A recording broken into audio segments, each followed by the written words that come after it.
The Canadian Forces have recently converted two of their CC150 Polaris multi-role transport aircraft to air-to-air refuelers. I spoke with Aircraft Commander Major Steve Ashton about their role. Essentially our job here is to refuel the fighter aircraft before they go into the battle, and they come out from Cold Lake up into the range, and by the time they reach us they've already used a few thousand pounds of fuel, and we would top them off with 4,000 to 5,000 pounds of fuel before they go in to attack various targets on the ground.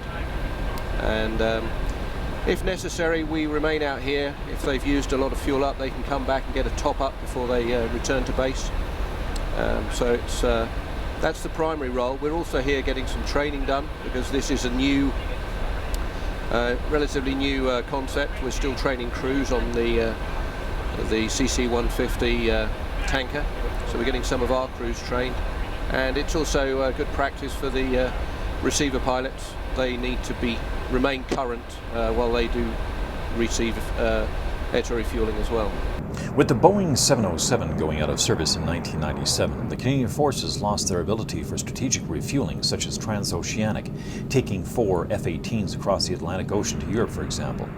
The Hercules is a very good tactical tanker, low-level, short range, but it can't do the distance involved. Of the 5 CC-150 Canadian Forces aircraft, 2 have been converted to multi-role tanker capability. By equipping the CC-150 with air-to-air refueling, the Canadian Forces has regained its strategic tanking capability.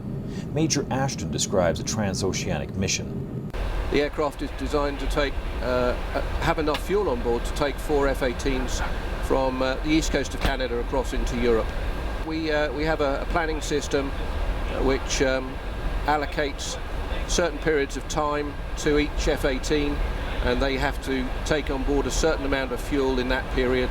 Then they'll disconnect, go back out and fly a loose formation with us across the Atlantic, flying around the 28,000 feet, 30,000 feet, doing around 300 knots. And then when it's time for the next F-18 to come in and take fuel, we simply call him in, he makes contact, takes his allocated fuel, disconnects, and so the routine goes on as we cross. Typically the F-18 would need 3 of those sort of brackets crossing the Atlantic to make it to Europe. An exercise as large as Maple Flag, with so many other nations' air forces participating, affords a varied training environment. It's a great opportunity, and it's also a bit of an eye-opener to the crews to operate with so many other agencies.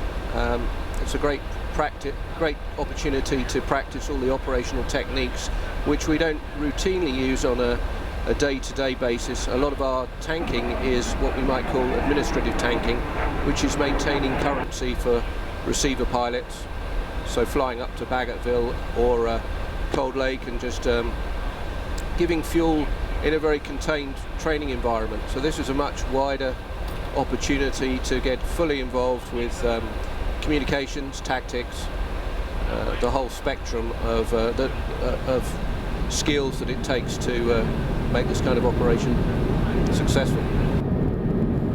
At CFB Cold Lake, I'm Francois Arsenault for Shaw TV.